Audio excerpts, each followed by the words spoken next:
De regreso a las sendas antiguas. Shalom para todos, sean ustedes bienvenidos nuevamente a su canal de regreso a las sendas antiguas. Hoy vamos a abordar un tema que vale la pena traer a la luz de lo que dice la escritura hebrea. Este tema tiene que ver con el concepto de el Mesías.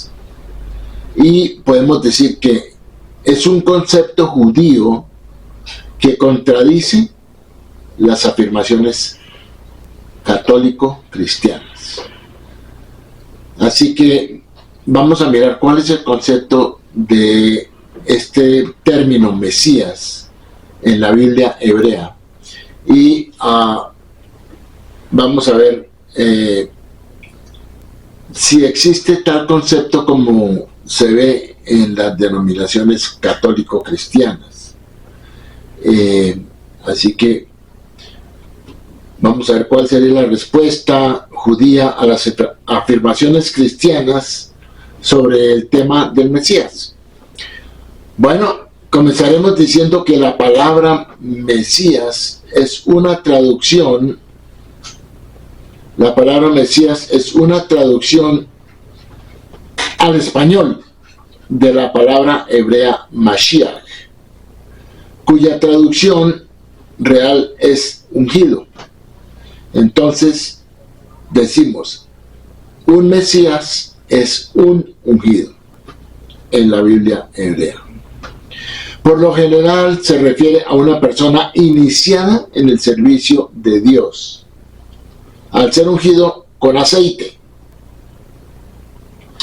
Y obviamente tenemos los ejemplos, tenemos varios ejemplos que están, por ejemplo, en Éxodo capítulo 29:7, donde cuando Aarón es ungido como sumo sacerdote, el Eterno le dice a Moisés: luego tomarás el aceite de la unción y lo derramarás sobre su cabeza y lo ungirás.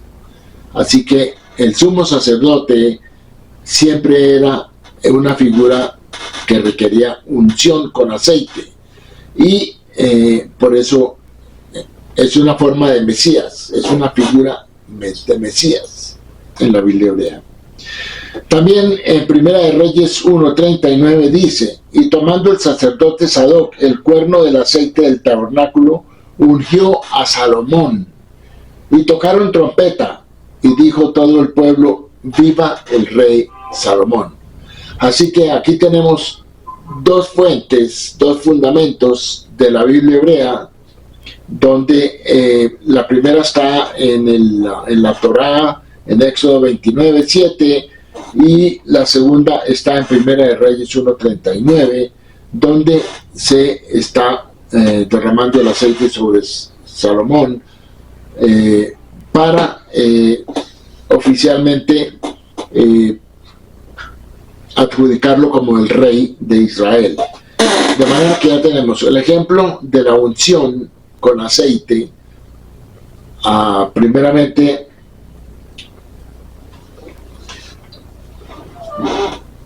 Aarón, que fue el primer sumo sacerdote, y luego en Primera de Reyes también la unción de aceite que se aplicó a Salomón como en la investidura del rey de Israel, del rey de Judá.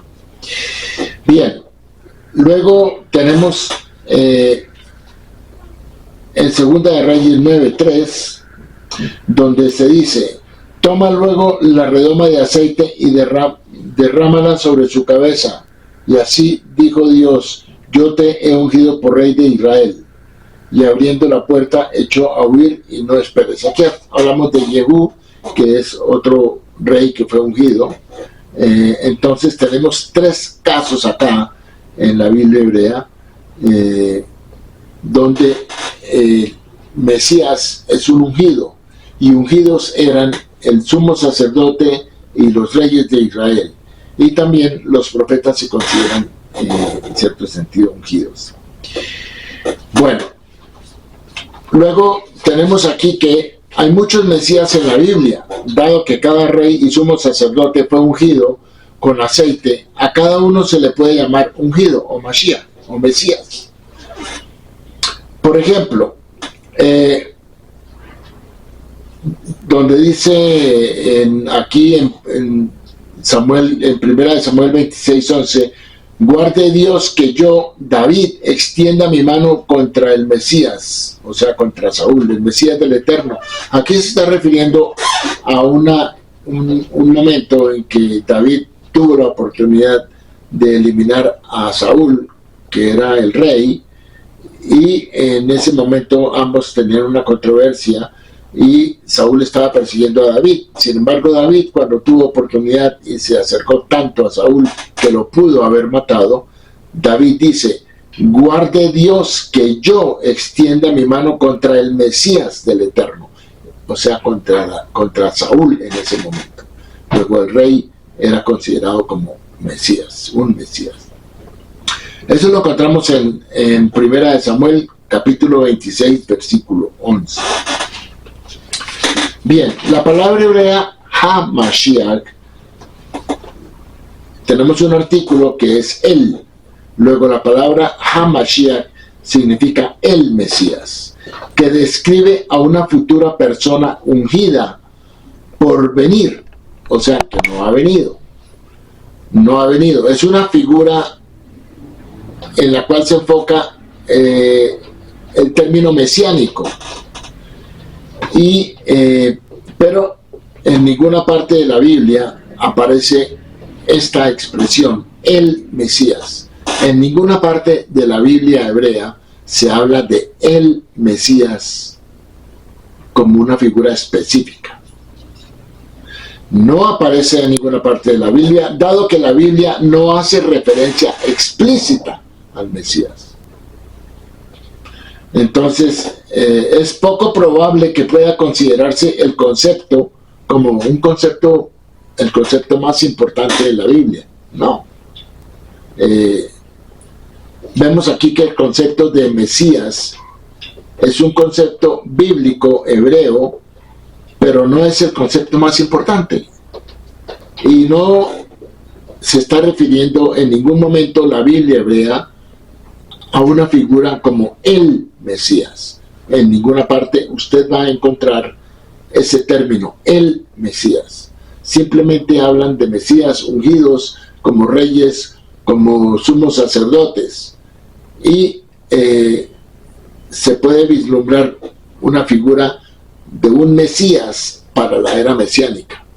Pero no se sabe quién va a ser ese Mesías. Así que no podemos hablar de un el Mesías como en el cristianismo. No, eso no existe en la Biblia hebrea, donde está el fundamento para Mesías, para este concepto de Mesías. De hecho, en el pensamiento judío, la idea mesiánica no es la más importante, no es la más crucial. No es una idea que nos quita el sueño. Sin embargo, en el pensamiento cristiano o católico cristiano, el Mesías es primordial. Luego, es una dificultad a la luz de su notoria ausencia en las Escrituras. O sea, ese concepto de el Mesías en el católico cristianismo, conceptos, no existe en términos de la Biblia hebrea, porque ahí no se habla de ningún el Mesías. ¿De dónde viene el concepto judío del Mesías? Uno de los temas centrales de la profecía bíblica es la promesa de una era futura de perfección, caracterizada por la paz universal y el reconocimiento de Dios como el Creador, como el único Dios verdadero, a quien se le debe rendir culto.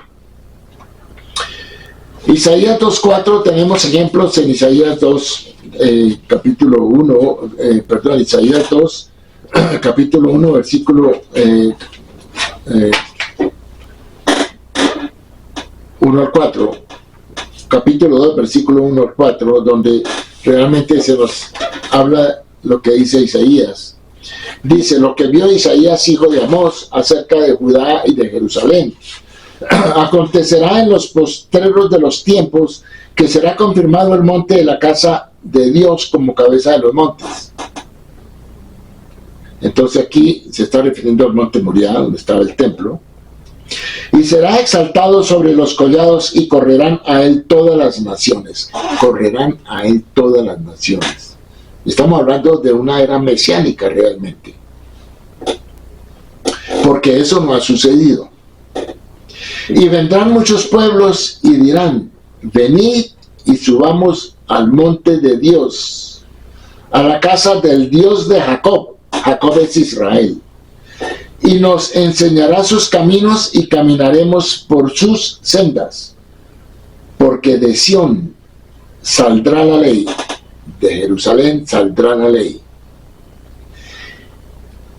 Y también de Jerusalén la palabra de Dios, y juzgará entre las naciones, y reprenderá a muchos pueblos, y volverán sus espadas en rejas de arado, y sus lanzas en hoces. No alzará espada nación contra nación, ni se adiestrarán más para la guerra. Eso está en Isaías 2, Isaías capítulo 2, versículos 1 al 4. También tenemos este mismo tema en Isaías capítulo 32, versículo 15 al 18, donde dice: hasta que sobre nosotros sea derramado el espíritu de lo alto y el desierto se convierta en campo fértil, y el campo fértil sea estimado por bosque, y habitará el juicio en el desierto, y en el campo fértil morará la justicia, y el efecto de la justicia será paz, y la labor de la justicia reposo y seguridad para siempre. Y mi pueblo habitará en morada de paz, en habitaciones seguras y en recreos de reposo. También tenemos otro ejemplo en Oseas capítulo 2, versículos 20 y 22, donde Dios, refiriéndose a Israel, dice: y te desposaré conmigo en fidelidad y conocerás a Dios. En aquel tiempo responderé, dice Dios, yo responderé a los cielos y ellos responderán a la tierra. Y la tierra responderá al trigo, al vino y al aceite, y ellos responderán a Jezreel. Tenemos otro ejemplo en Amós, capítulo 9, versículo 13, donde dice: he aquí vienen días, dice Dios, en el que el ara alzará al segador y el pisador de las uvas al que lleve la simiente, y los montes destilarán mosto y todos los collados se derretirán, y traeré del cautiverio a mi pueblo Israel. Y edificarán ellos las ciudades asoladas y las habitarán, plantarán viñas y beberán el vino de ellas. Y jamás y harán huertos y comerán el fruto de ellos, pues los plantaré sobre su tierra y nunca más serán arrancados de su tierra que yo les di, ha dicho Dios, el Dios tuyo. Bueno, y tenemos otra faceta de esta era en Miqueas capítulo 4, versículos 1 al 4, donde dice: acontecerá en los postreros tiempos que el monte de la casa de Dios será establecido por cabecera de montes, y más alto que los collados, y correrán a él los pueblos.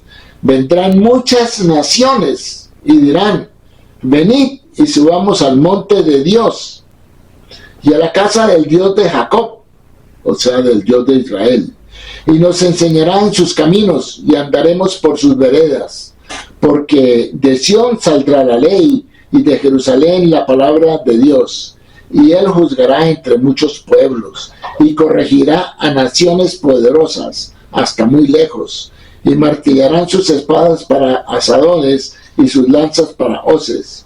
No alzará espada nación contra nación, ni se ensayarán más para la guerra. Y se sentará cada uno debajo de su vid y debajo de su higuera, y no habrá quien los amedrente, porque la boca de Dios, del Dios de los ejércitos, lo ha hablado. Muy bonito. Zacarías 8:23 también dice algo: así ha dicho Dios de los ejércitos, en aquellos días acontecerá que 10 hombres de las naciones, o sea 10 gentiles, de toda lengua tomarán del manto a un judío, diciendo, iremos con vosotros, porque hemos oído que Dios está con vosotros. Zacarías 14:9 dice, y Dios será rey sobre toda la tierra en aquel día. Dios será uno, y su nombre uno. Jeremías 31:33 al 34 dice, pero este es el pacto que haré con la casa de Israel después de aquellos días. Dice, daré mi ley en su mente y escribiré en su corazón, y yo seré a ellos por Dios y ellos serán a mí por pueblo. Y no enseñará más ninguno a su prójimo ni a su hermano, diciendo, conoce a Dios, porque todos me conocerán, desde el más pequeño de ellos hasta el más grande. Dice Dios, porque perdonaré la iniquidad de ellos y no me acordaré más de su pecado. Luego, esa es una época en que todos van a conocer a Dios. Todos van a saber quién es Dios. Todos van a estar ocupados en el servicio a Dios, al Dios de Israel, al Dios el creador de todo lo que hay y de todo lo que existe. Y ese día no ha llegado. Entonces, aquí se está refiriendo a una era que aún no ha llegado. Muchos de estos pasajes proféticos hablan de un descendiente del rey David, que gobernará Israel durante la era de la perfección. Eso lo tenemos, por ejemplo, en Isaías capítulo 11, versículos 1 al 9. Dice, saldrá una vara del tronco de Isaí y un vástago retoñará de sus raíces. Y reposará sobre él el Espíritu de Dios, Espíritu de sabiduría y de inteligencia, Espíritu de consejo y de poder, Espíritu de conocimiento y de temor a Dios. Y les hará entender diligente en el temor de Dios. No juzgará según la vista de sus ojos, ni arguirá por lo que oigan sus oídos, sino que juzgará con justicia a los pobres, y arguirá con equidad por los mansos de la tierra, y herirá la tierra con la vara de su boca, y con el espíritu de sus labios matará al impío, y será la justicia cinto de sus lomos, y la fidelidad ceñidor de su cintura. Morará el lobo con el cordero, y el leopardo con el cabrito se acostará. El becerro y el león y la bestia doméstica andarán juntos, y un niño los pastoreará. La vaca y la osa pasarán, sus crías se echarán juntas, y el león como el buey comerán paja. Y el niño de pecho jugará sobre la cueva del áspid, y el recién destetado extenderá su mano sobre la caverna de la víbora. No harán mal ni dañarán en todo mi santo monte, porque la tierra será llena del conocimiento de Dios, como las aguas cubren el mar. De completa paz, de no enemistad.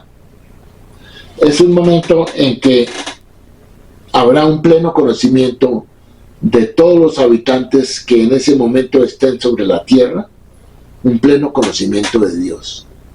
Y déjenme decirles algo a propósito, porque estamos hablando de un momento que sucederá sobre la tierra.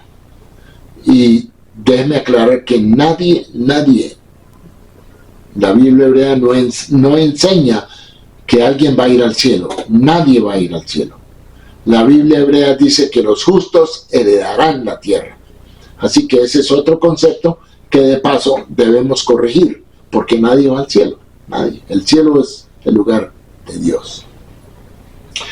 También hay otro tema en Jeremías capítulo 23, versículos 5 al 6, dice, he aquí que vienen días, dice Dios, en que levantaré a David renuevo justo, y reinará como rey, el cual será dichoso y hará juicio y justicia en la tierra. En sus días será salvo Judá, e Israel habitará confiado, y este será su nombre con el cual llamarán Dios, justicia nuestra. Aquí hay algo que aclarar, que el enviado de Dios representa a Dios en la autoridad, no es que lo suplante, lo representa. Así como los ángeles son enviados de Dios, ellos vienen con un mensaje de Dios y son representantes de Dios en términos del mensaje que deben dar. Luego aquí en Jeremías 23, este renuevo dice, se va a conocer como Dios, justicia nuestra. ¿Por qué? Porque va a representar la justicia de Dios, pero no porque sea Dios. Eso es muy importante tenerlo en cuenta en términos de este renuevo o de esta figura mesiánica que vendrá en representación de Dios. Muy claro, hay que tener eso muy claro. En Jeremías capítulo 30, versículos 7 al 10 dice: cuán grande es aquel día, tanto que no hay otro semejante a él, tiempo de angustia para Jacob, pero de ella será librado. En aquel día, dice Dios de los ejércitos, yo quebraré su yugo de su cuello. El yugo que tiene en el cuello Israel lo va a quebrar. Y esto tiene mucha referencia y mucha similitud con el tema de Isaías 53 del siervo sufriente. Porque aquí Jeremías está hablando que Dios va a quebrar el yugo que está sobre el cuello de Israel, de su pueblo. El yugo es el abuso de las naciones a Israel, el maltrato, la persecución, el martirio. Dice, y romperé sus coyuntas y extranjeros no lo volverán más a poner en servidumbre. Específicamente está hablando de los extranjeros que abusan de la situación de Israel y que abusaron y que lo persiguieron y que los mataron. Y aquí estamos hablando, y puede representarse en muchas épocas en la historia de Israel, de los imperios que abusaron de Israel, tanto el babilonio como el persa, como el griego, como el romano, como el tema de la persecución en la Edad Media de la Iglesia Católica a los judíos. Y lo peor es que lo hicieron a través de las cruzadas. En el nombre de Jesús persiguieron a los judíos.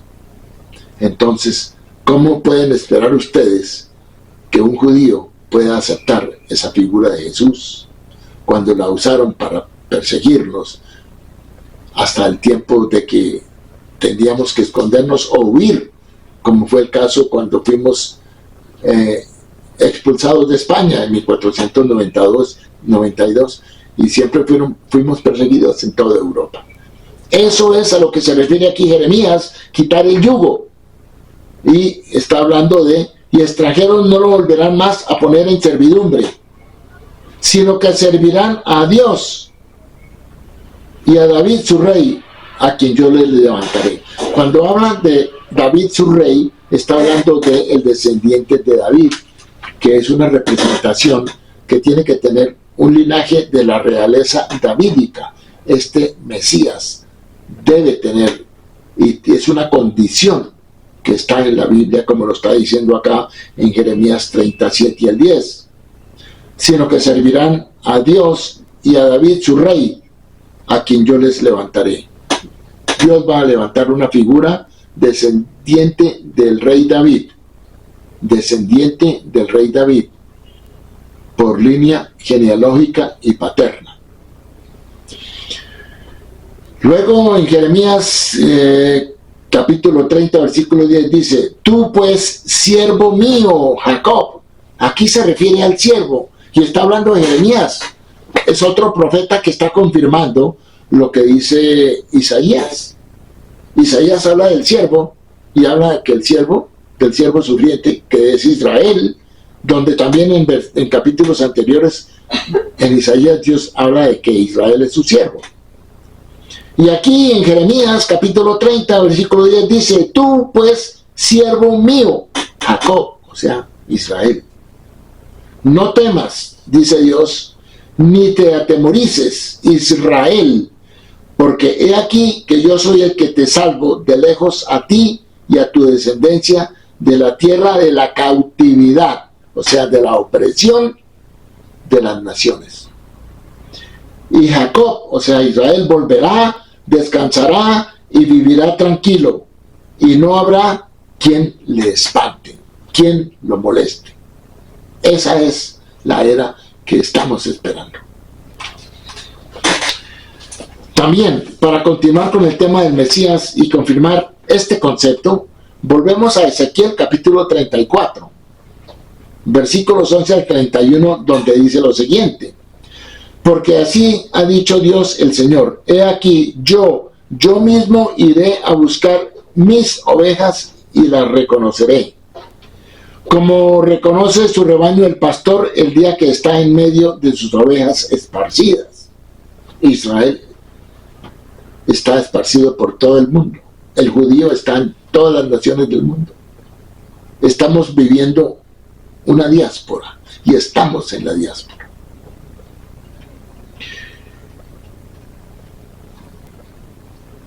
Como reconoce su rebaño el pastor el día que está en medio de sus ovejas esparcidas, así reconoceré mis ovejas y las libraré de todos los lugares en que fueron esparcidas el día del nublado y de la oscuridad, el destierro de la tierra de Israel, de la tierra santa.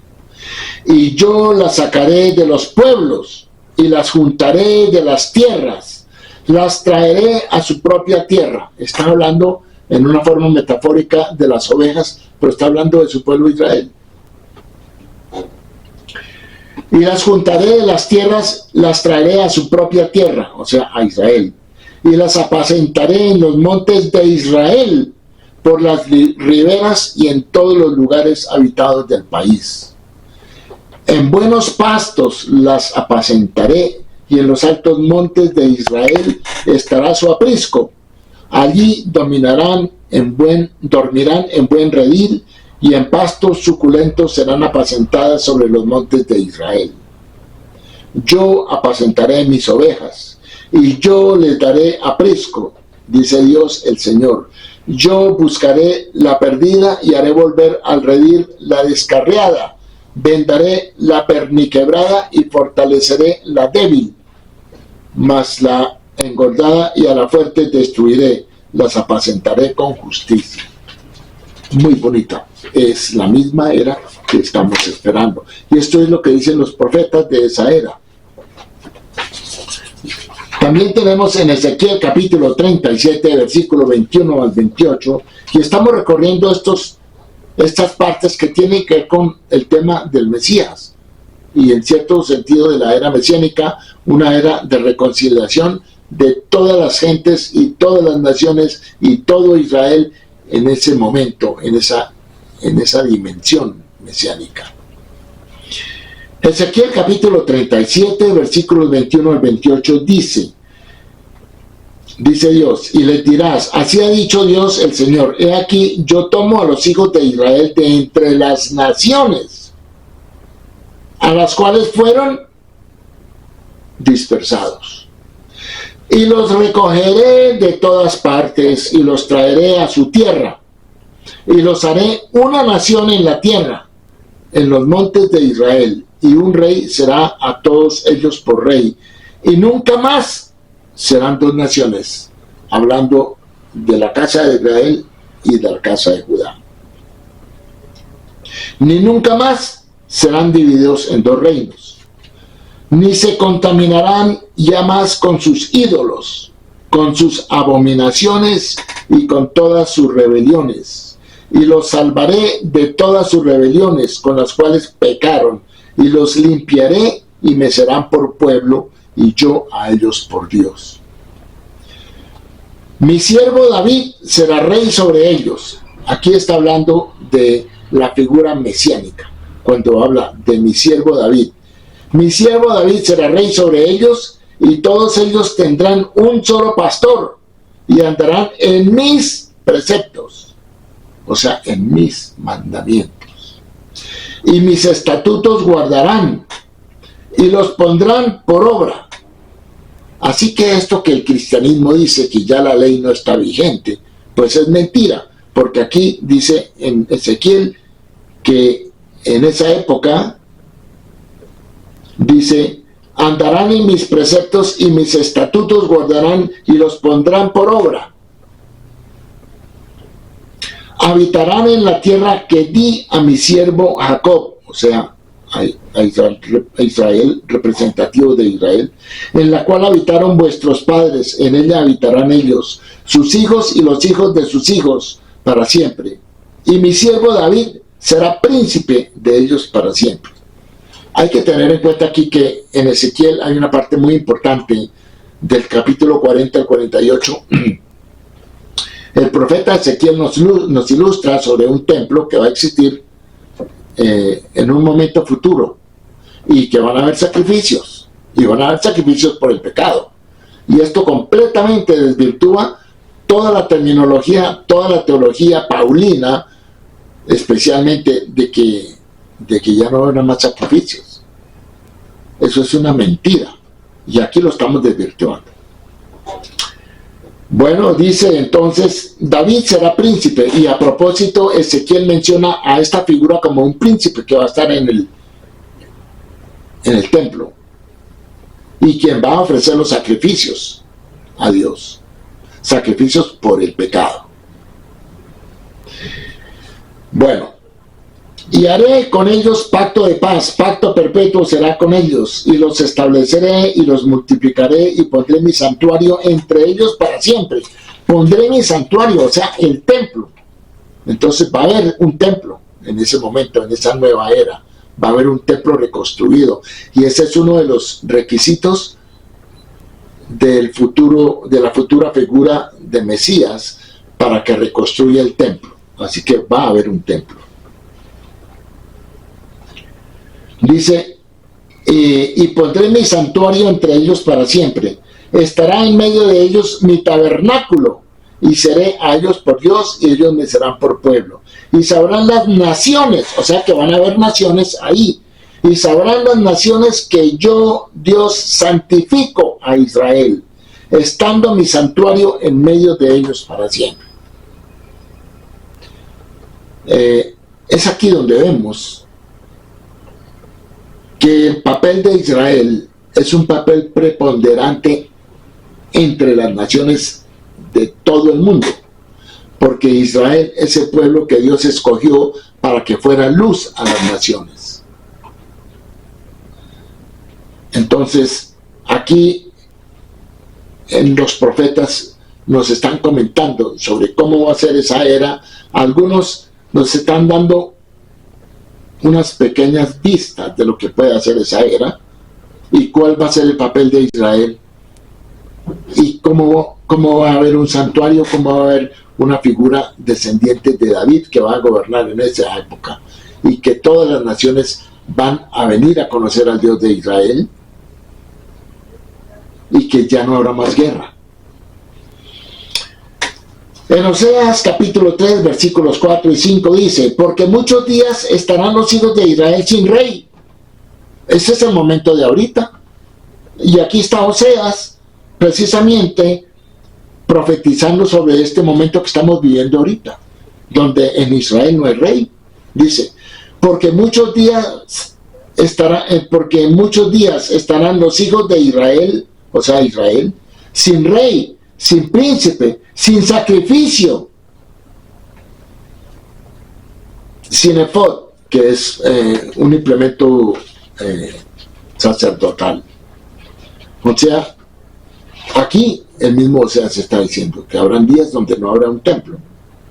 Después volverán los hijos de Israel y buscarán a Dios y a David su rey, y temerán a Dios y a su bondad en el final de los días. O sea, está hablando para el final de los días, que no han llegado aún. Y también aquí en Malaquías, por último, para terminar esta parte, Malaquías capítulo 4, versículos 5 y 6 dice, he aquí, yo os envío el profeta Elías, antes que venga el día de Dios, grande y terrible. Él hará volver el corazón de los padres hacia los hijos, y el corazón de los hijos hacia los padres, no sea que yo venga y hiera la tierra con maldición. O sea, una señal de aquellos días futuros, postreros, últimos, es la venida del profeta Elías. que el profeta Elías no ha venido. Y en un momento vamos a desvirtuar lo que el Nuevo Testamento, lo que dijo Jesús acerca de Juan el Bautista, de que era Elías. En absoluto. Juan el Bautista no era ningún Elías. No era. Y él mismo lo negó cuando se le preguntó, ¿es usted Elías? Él dijo no. Eso lo vamos a ver. Entonces Jesús se equivocó al haber pensado que Juan el Bautista era Elías. Lo mismo que Jesús se equivocó cuando él pensó que él era el Mesías que había de venir. También se equivocó. Y también se equivocaron otros pretendientes a Mesías antes de Jesús, como se equivocó Jesús, y como se equivocaron otras figuras judías que pretendieron ser Mesías después de Jesús. Así que han habido muchos pretendientes a Mesías, pero ninguno de ellos ha cumplido con los requisitos que están estipulados en la Biblia hebrea. Además de que esta era futura que mencionan los profetas no ha venido, no ha llegado aún, no estamos viviendo en ese momento todavía. Entonces, ¿para qué un Mesías? Si el momento, la era, esa condición que dan los profetas no se han cumplido, esas condiciones no se han cumplido. Bueno,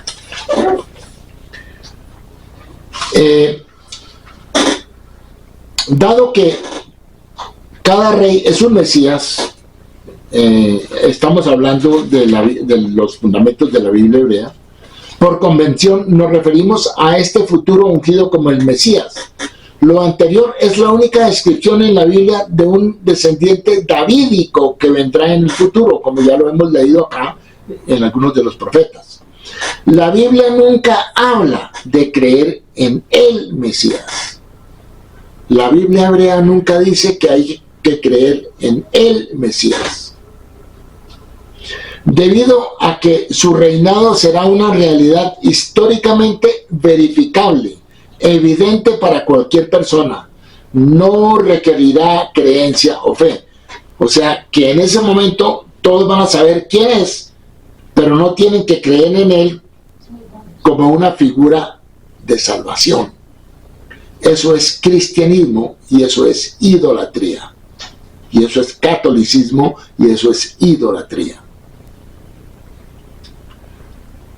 Debido a que ninguna persona jamás ha cumplido la imagen pintada en la Biblia hebrea de este futuro rey, el pueblo judío aún espera la venida del Mesías. Todos estamos esperando la venida del Mesías.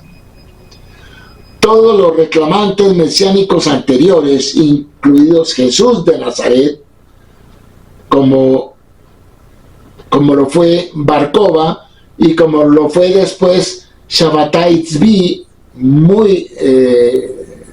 hace unos pocos años, todos ellos han sido rechazados porque no cumplen con las condiciones, ni los requisitos, ni el momento, ni el tiempo. La afirmación de que Jesús cumplirá las profecías mesiánicas cuando regrese no les da ninguna credibilidad para su primera venida. Es decir, en la Biblia hebrea de esta figura mesiánica no se dice que va a venir 2 veces. No se dice que va a morir. Entonces, lo que se habla en el Nuevo Testamento es un invento. Un invento. La Biblia nunca habla de que el Mesías regrese después de una aparición inicial. O sea, después de que venga, él no se anuncia que va a venir otra vez. Luego, eso supone que no va a morir. La teoría de la segunda venida es un intento desesperado de explicar el fracaso de Jesús en su supuesta primera venida. Los pasajes bíblicos que los cristianos se ven obligados a considerar como una segunda venida no hablan de alguien que regresa. Siempre tienen una perspectiva de una única venida. Según la tradición bíblica, Elías el profeta reaparecerá antes de la venida del Mesías. como ya lo hemos visto y lo acabamos de leer en Malaquías capítulo 4, versículos 5 y 6. Y en el Nuevo Testamento, que conocemos como el Testamento griego, Jesús afirma que Juan el Bautista era Elías. Lo hace en Mateo capítulo 11, versículos 13 y 14. También se refiere en el capítulo 17, versículos 10 al 13. Sin embargo, cuando se le preguntó a Juan el Bautista si él era Elías, él lo negó. Él dijo que no era el Elías. Entonces, eso está en Juan 1:21. El Evangelio de Lucas, capítulo 1, versículo 17, trata de sortear este problema afirmando que Juan el Bautista vino en el espíritu de Elías. Sin embargo, Malaquías, el profeta, predijo que Elías mismo regresaría, y no solo alguien que vendría en su espíritu, sino que habla que vendría en persona, en forma física.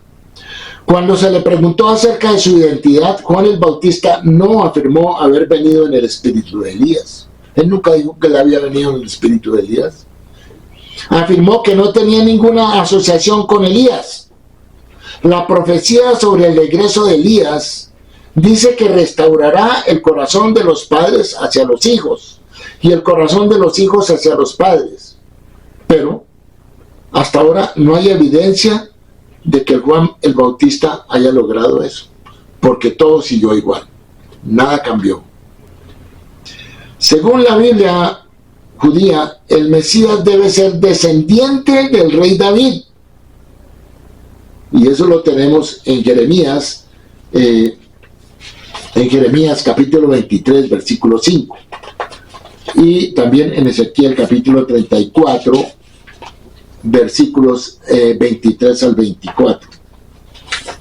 Así que podemos mirar qué tenemos en Jeremías 23, 5, y dice, Jeremías 23, 5, he aquí, vienen días, dice Dios, en que levantaré a David renuevo justo, y reinará como rey, el cual será dichoso y hará juicio y justicia en la tierra. Y en Jeremías capítulo 33, versículo 17 dice, porque así ha dicho Dios, no faltará a David varón que se siente sobre el trono de la casa de Israel. Y en Ezequiel 34, 23 y 24 dice, y levantaré sobre ellos a un pastor, y él las apacentará, a mi siervo David, él las apacentará, y él les será por pastor. Aquí se refiere a esta figura mesiánica. Yo, Dios, les seré por Dios, y mi siervo David, príncipe en medio de ellos.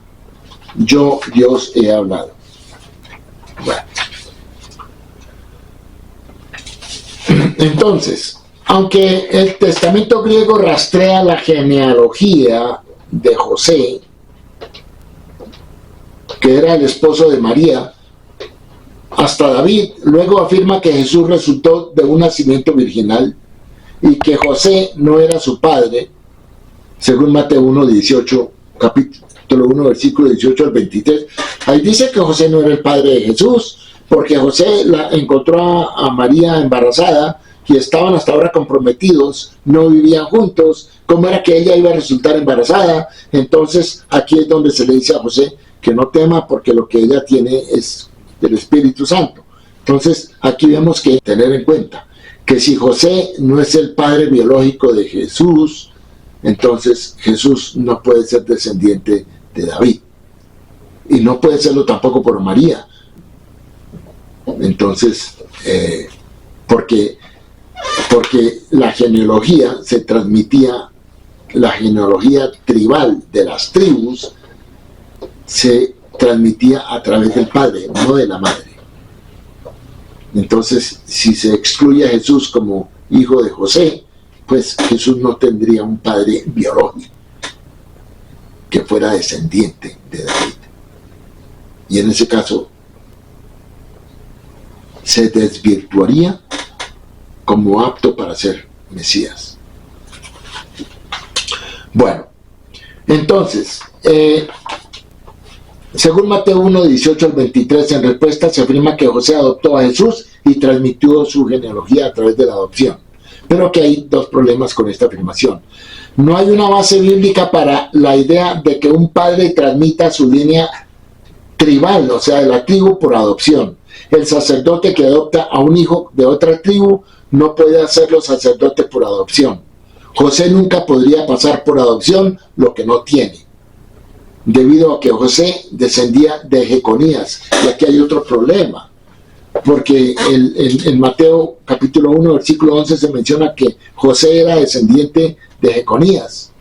Pero este Jeconías fue un rey que cayó bajo la maldición y de que ninguno de sus descendientes jamás podría sentarse como rey sobre el trono de David. Entonces, para responder a este difícil problema, los apologistas afirman que Jesús se remonta al rey David a través de su madre María, quien supuestamente desciende de David, como se muestra en el tercer capítulo de Lucas.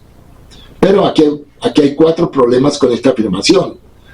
No hay evidencia de que María descendía de David. El tercer capítulo de Lucas rastrea la genealogía de José, no la de María. E incluso si María puede rastrearse hasta David, eso no ayuda a Jesús, ya que la afiliación tribal pasa solo por el padre, no por la madre. E incluso si la línea familiar pudiera pasar por la madre, María no era de una familia mesiánica legítima. Según la Biblia, el Mesías debe ser descendiente de David a través de su hijo Salomón. Y eso lo tenemos en 2 de Samuel capítulo 7, versículo 14, donde se nos habla y se nos dice de que en ese momento se está estableciendo el linaje cuando el profeta, Dios a través del profeta en 2 de Samuel, le está diciendo que Salomón será su hijo. Dice: yo seré para él padre y él será para mí hijo. Entonces dice: yo le castigaré si no hace conforme a lo que debe hacer. Entonces aquí vemos que ese Mesías tiene que ser un ser humano que también se puede equivocar, y que si se equivoca Dios lo va a castigar. Bueno, así que, bueno, hemos ya visto bastantes temas acerca de esta figura mesiánica, y podemos concluir con un resumen, y el resumen podría decir lo siguiente: el Mesías del católico cristianismo no tiene ningún fundamento bíblico hebreo, no hay. El Mesías del católico y el cristianismo, del catolicismo y el cristianismo, es un invento sin sustento bíblico hebreo. También el Mesías católico cristiano muere y se supone que viene 2 veces, cosa contraria a lo que dice la escritura hebrea. Entonces es una figura que no tiene un fundamento en la Biblia hebrea. El Mesías de los católicos y los cristianos tuvo que morir y resucitar. Eso tampoco tiene fundamento en la Biblia hebrea, pero sí tiene fundamento en los escritos de Pablo, en términos de la teología paulina, que era una teología gnóstica, donde había necesidad de un ser supuestamente superior que viniera a salvar a los habitantes de la tierra, porque los habitantes de la tierra eran incapaces de salvarse a sí mismos, y que la obediencia no servía para nada, sino solo el conocimiento. Entonces, esto tiene que ver con esa teología paulina que se incrustó en los evangelios y que luego vino a ser el desarrollo del cristianismo. Por eso yo siempre he repetido que el cristianismo fue fundado por Pablo, no fue fundado por ningún Jesús, fue fundado por Pablo. Tampoco, otro error del Mesías del cristianismo es que supuestamente salva o que perdona pecados. Eso es inconcebible en la Biblia hebrea. Solamente Dios salva y solamente Dios perdona pecados. Bueno, no quiero continuar, no quiero gastar más tiempo en este tema del concepto de Mesías.